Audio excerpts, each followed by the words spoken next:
Good morning, everybody. Good morning. Happy first 100 days. Before we begin, I want to acknowledge that the bipartisan Take It Down Act passed the House last night. This important legislation was championed and guided through Congress by our wonderful First Lady, Melania Trump, including through her direct advocacy on behalf of survivors during her passage efforts. The Take It Down Act criminalizes the publication of non-consensual intimate imagery and requires social media and similar websites to remove such content within 48 hours of notice from a victim. The First Lady thanks all those who voted in favor of this important legislation, and the President looks forward to signing it when it arrives on his desk. Today officially marks 100 days of promises made and promises kept by President Trump. This has truly been the most historic start to a presidency in American history. After building the greatest economy in the world in his first term as president, President Trump is in the process of doing that all over again. The American people trust in President Trump. Since his first day in office, President Trump has focused on defeating the Biden inflation crisis, bringing down the cost of living, and making the United States the best place in the world to do business, invest, create jobs, and innovate. And President Trump's efforts are working. 345,000 jobs have already been added since the start of President Trump's term. Last month's jobs report saw nearly 100,000 more jobs than economists predicted, and it was the fourth highest month for private payroll growth in the past 2 years. 9,000 manufacturing jobs have been added to the economy already. This is a sharp contrast to the 6,000 manufacturing jobs that were lost each month in the final 2 years of the Biden administration. The U.S. employment rate remains at historic lows. And thanks to President Trump, Americans are seeing price relief for the first time in years. The last inflation report showed the first consumer price decline since the COVID pandemic, a decrease in energy prices, and real average hourly wage growth. President Trump is delivering on his promises to lower costs for American families and businesses. Prices across the board for everyday goods have seen declines since this president was inaugurated. From airfare to used motor vehicles to prescription drugs, prices are dropping. In fact, last month's drop in the price of prescription drugs was the largest ever recorded. And after Joe Biden botched the response to the bird flu, President Trump and Secretary Rollins' aggressive plan have brought down wholesale egg prices more than 50% from Inauguration Day. President Trump ended Joe Biden's reckless war on American energy and fossil fuels and has restored American energy dominance. And Secretary Wright, Secretary Doug Burgum are working hard on that effort every single day. Oil and gas prices are now way down because of this bold approach. Gasoline prices down 7%, energy prices are also down as well. The Department of Interior just announced a new offshore drilling policy that will boost oil production in the Gulf of America by 100,000 barrels per day. On the deregulation front, President Trump is committed to cutting senseless red tape, especially for America's small business owners who are the backbone of our economy. We know cutting regulation leads to lower costs and higher growth. The mass deregulation effort by this administration will help usher in the golden age of America, which is underway. Immediately upon taking office, President Trump blocked all of the unfinalized Biden-era rules, saving Americans more than $100 billion, or $2,100 per family of four over the next decade. And the president also launched a bold multi-agency effort to roll back existing federal regulations that drive up the cost of living on hardworking families. This effort is projected to yield significant cost savings in the coming months, including the EPA's rollback of tailpipe emission rules for light-duty and medium-duty vehicles and the Department of Transportation's latest corporate average fuel economy standards. These two efforts alone yield $755 billion in total savings, or more than $8,800 per family of four over the next decade. In total, the combined savings from all of these actions equal just over $935 billion, or nearly $11,000 in real savings per family of four per the coming decade. The press is not talking nearly enough about the positive impact of President Trump's deregulation campaign. And investments from the biggest companies and countries in the world are pouring in under this president. So far, total investment commitments under the Trump administration have reached more than $5 trillion, including $500 billion from Apple in U.S.-based manufacturing and training, $500 billion from NVIDIA and AI infrastructure, $100 billion from TSMC and U.S.-based chips manufacturing, and the $500 billion private investment by OpenAI, Oracle, and SoftBank in AI infrastructure as well. All of these investment commitments are estimated to generate at least 451,000 new high-paying jobs for American workers and families. At this point, President Trump has secured more investments in the United States of America in 100 days than Joe Biden did in 4 years. President Trump is America's businessman in chief, and that's why these trillions of dollars in investments are flooding to our country. The business community is bullish on America because President Trump is back in charge. Tomorrow, the president will host CEOs and leaders from several companies that have made these investments to tout their historic commitments to our country and encourage others to follow suit. Under President Trump, there has never been a better time to invest in America. And the president finally said enough is enough and refused to allow America and our workers to be ripped off any longer on trade. President Trump implemented powerful tariffs to end the era of economic surrender and to rebalance America's trading agreements. More than 100 countries have already come to the table looking to offer more favorable terms for America and our people. There has never been a president who has created his own leverage like this president, and we are just getting started. Republicans in Congress are getting very close to passing President Trump's One Big Beautiful Bill, which will include the largest tax cuts in American history, strong border security measures, major military advancements, dramatic deregulation, and common sense spending reforms. As President Trump has said before, the best is yet to come.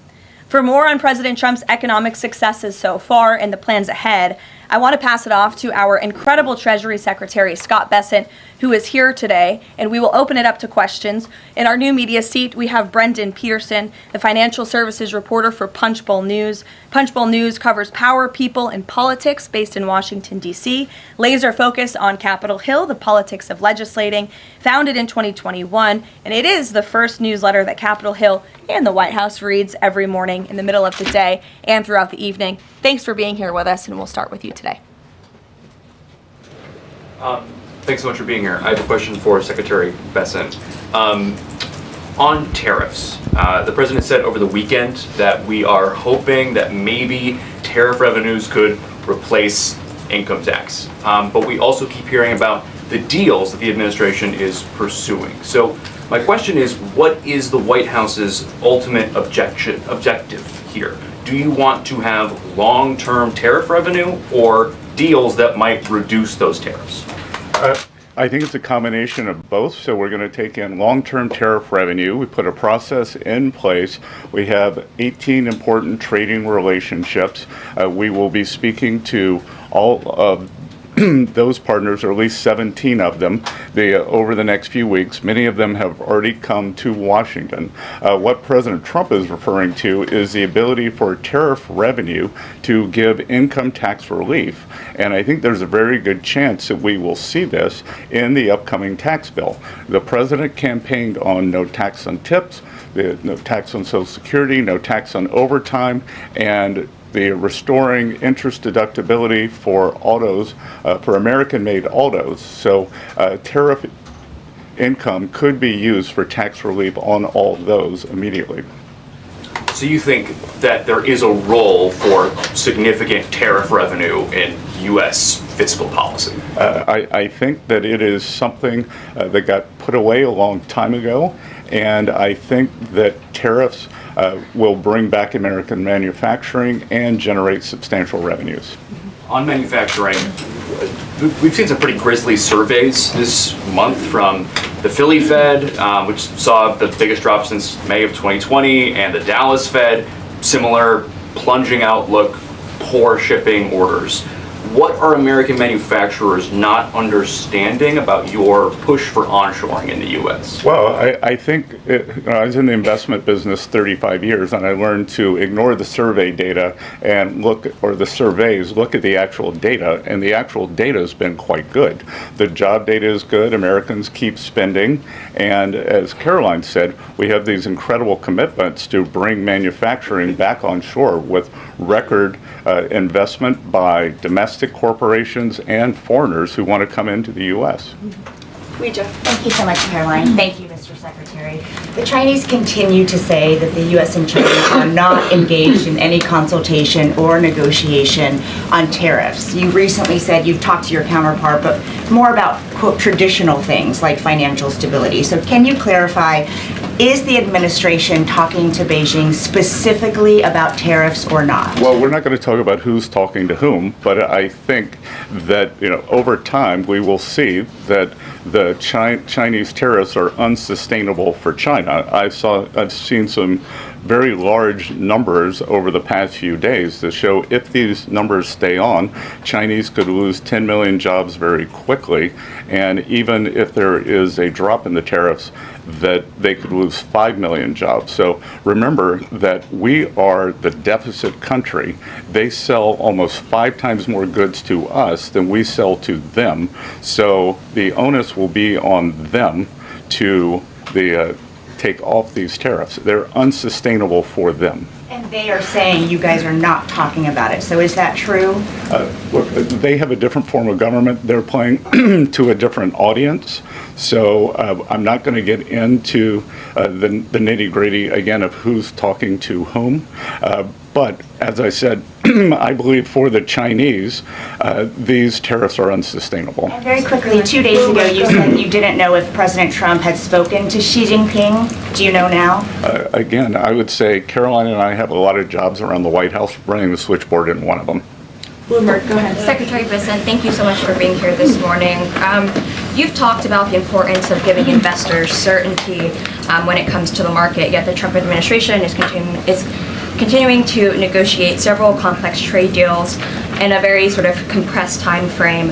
When do you expect you'll be able to give the market some certainty around those deals? Do you have a deadline? Is it the 90-day pause? What are we looking at here? Good question. And I think one thing that has been a little disconcerting for the markets is, President Trump creates what I would call strategic uncertainty in the negotiations. So he is more concerned about getting the best possible trade deals for the American people. We had 4 years of bad deals for decades of unfair trading, and we are going to unwind those and make them fair. What we are doing is we've created a process. I think the aperture of uncertainty will be narrowing, and as we start moving forward announcing deals, then there will be certainty.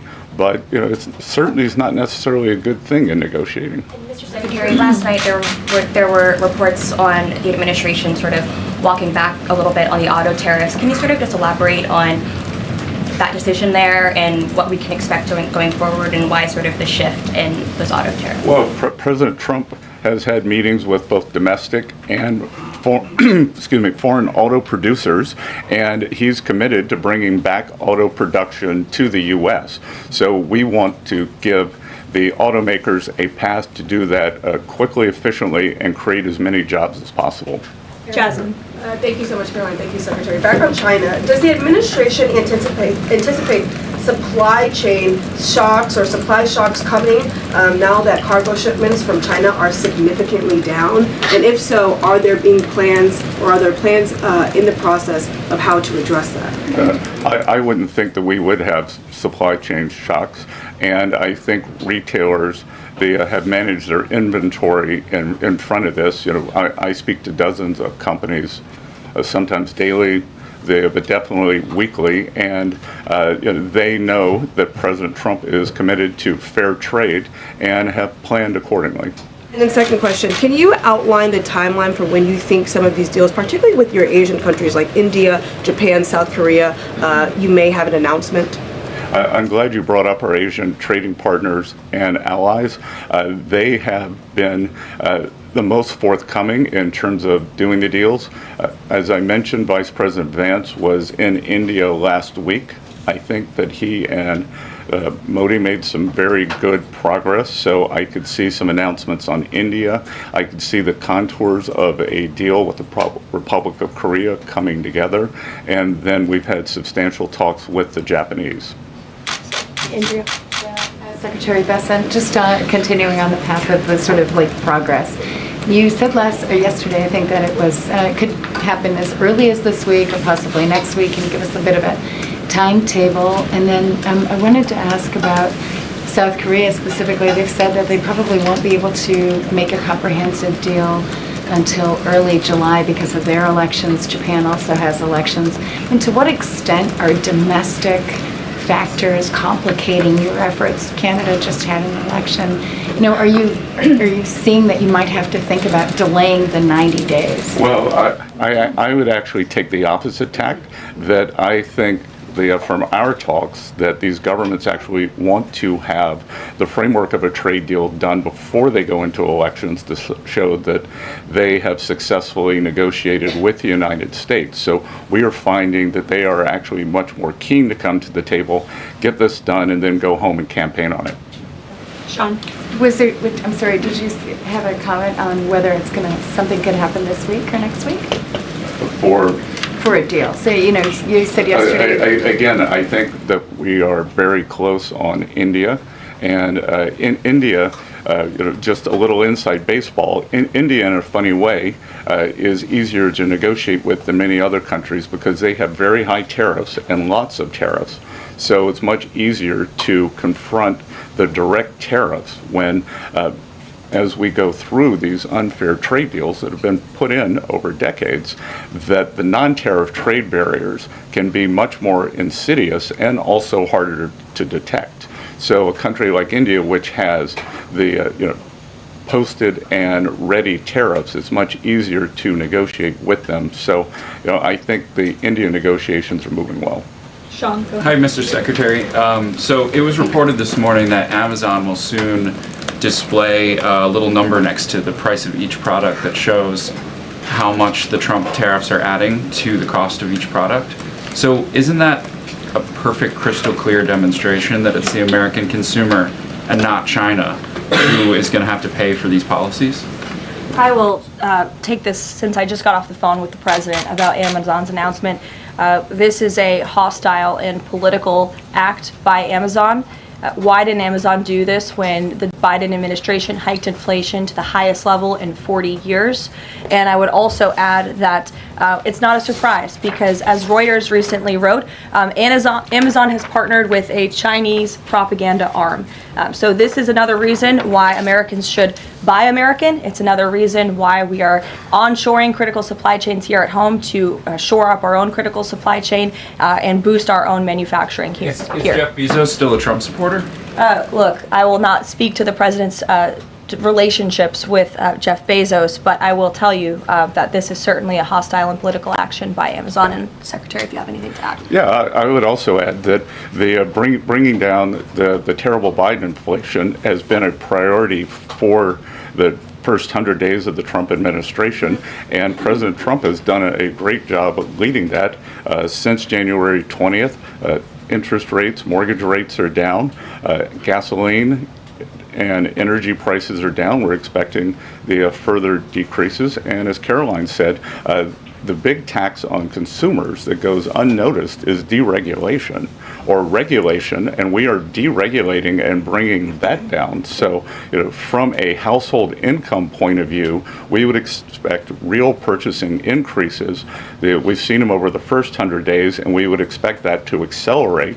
We are doing peace deals, trade deals, tax deals, and deregulating. And the deregulation is a longer lead time, but I think by the third and fourth quarters, that's really going to kick in.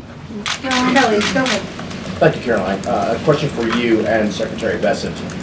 We talk a lot about volatility and uncertainty in the marketplace, and the president has stated all along that he's more concerned about mainstream America, the American worker. You just talked about deregulation. and this entire fair trade and reciprocals, what is your message to the American people in terms of letting them get through this disturbance and the outcome being greater and a greater good for the American worker, the American people, the American families? I would say trust in President Trump. There's a reason he was reelected to this office. It's because of the historic success of his economic formula in the first term, and as I laid out at the beginning of the briefing and the Secretary has talked about and the President talks about every day, there's a proven formula that works. Massive deregulation, energy independence, and tax cuts, which are coming. And the Secretary is working very hard on that with our counterparts on Capitol Hill. If you want to talk about that, that's a huge deal to put more money back into the pockets of hardworking Americans. As for the fair trade deals the President is trying to negotiate, he's not just righting the wrong of the mess that he inherited from the past 4 years of the Biden administration. This is a mess that has been created for the past 4 decades that has sold out the middle class, that has moved jobs overseas. You think about our heartland, middle America, what towns used to look like, what they look like today. President Trump wants to restore the golden age, and it's a process to do that. And that process is underway, but he's put together a fantastic trade team. Secretary Bessent, Secretary Lutnick, Jamieson Greer, all working incredibly hard on this effort 24/7. But tax cuts are coming, and that's key. And Mr. Secretary, why don't you talk a little bit about that? Yeah, so it's really a three-legged stool in the economic policy.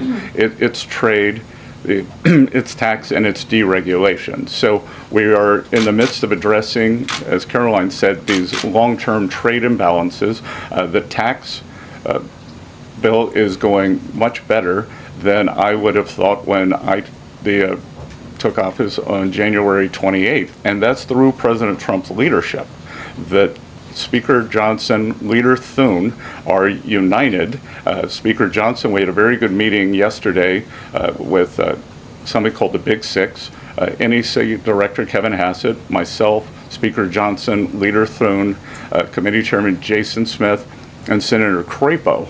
And the tax bill is moving forward. It is going to give permanence to the 2017 Tax Cuts and Job Act, which will, back to the question on certainty, it will give American business certainty, it will give American people certainty, and then President Trump is also adding the things for working Americans that is talked about earlier: no tax on tips, no tax on overtime, no tax on Social Security, making auto payments deductible. So that will substantially address the affordability crisis. And the other thing that I would note, and back to data, is that the Vanguard, one of the largest money management firms in America, said that over the past 100 days, 97% of Americans haven't done a trade. And in fact, individual investors have held tight while institutional investors have panicked. So individual investors trust, investors trust President Trump. Megan, in the back.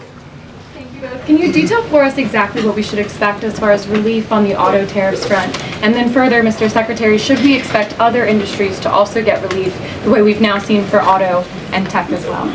I'm not going to go into the details of the auto tariff relief, but I can tell you that it will go substantially toward reshoring American auto manufacturing.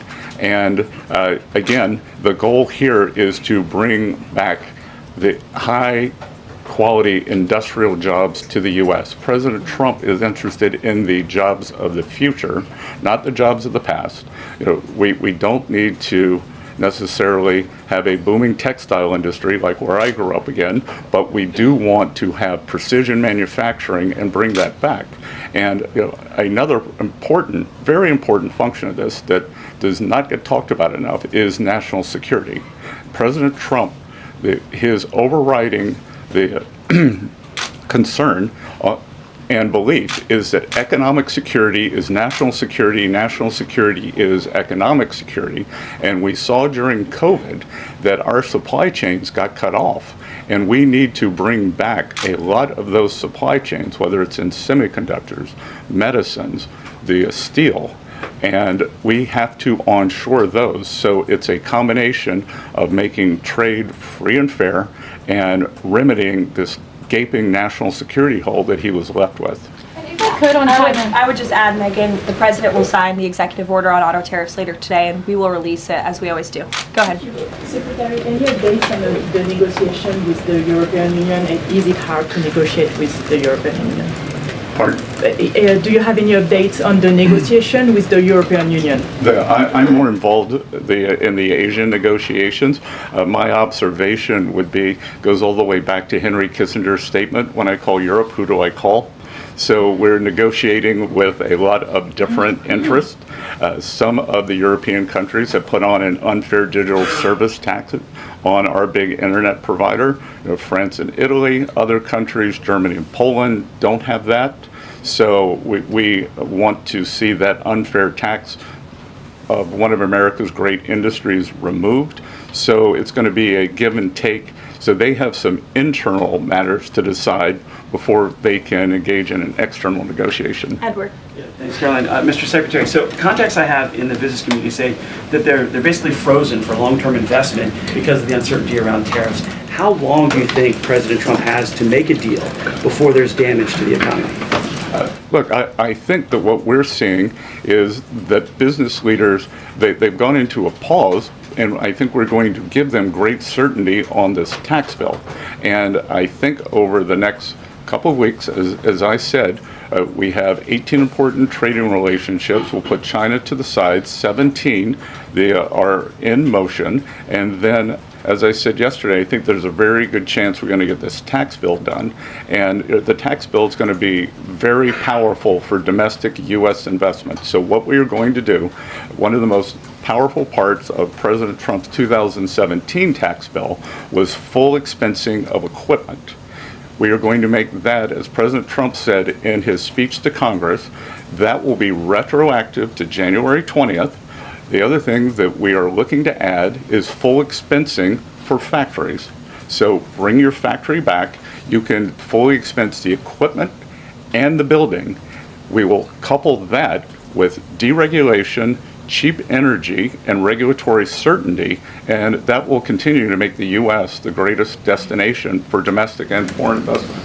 And the president, well, if I could follow, just the president said that world leaders would like to meet with him in Rome, in Vatican City, about trade. Other than President Zelensky, who did the president meet with, and about trade, and when could we get some of those deals? The president met with President Zelensky, as you know, which we talked about, and the president continues to be engaged with his fellow leaders around the world in the European Union. You've seen many of them visit the White House. I want to harp on, in closing, the point the Secretary just made. On the campaign trail, the president promised the American public that he was going to make America the best country in the world to do business again. The lowest taxes, lowest regulation, lowest energy costs of anywhere in the world. And if you do business in the United States, you won't pay a tariff, you won't pay a price. That's not just good for companies around the world, but it's good for the American worker. That's what this team is focused so hard on every day. We have work to do. The golden age of America is underway. But as I pointed out in the beginning, there's a lot of reason for the American consumer, the American CEO, the American small business owner to be confident and optimistic about this president and where we're headed. So you will hear more from the president himself later this evening. He is traveling to Michigan, as you all know. He'll make a stop at the Air Force Base with Governor Whitmer, and then we will head to a rally tonight where you'll hear more from him directly. So we'll see you in Michigan. Thank you, guys. Thank you, Caroline.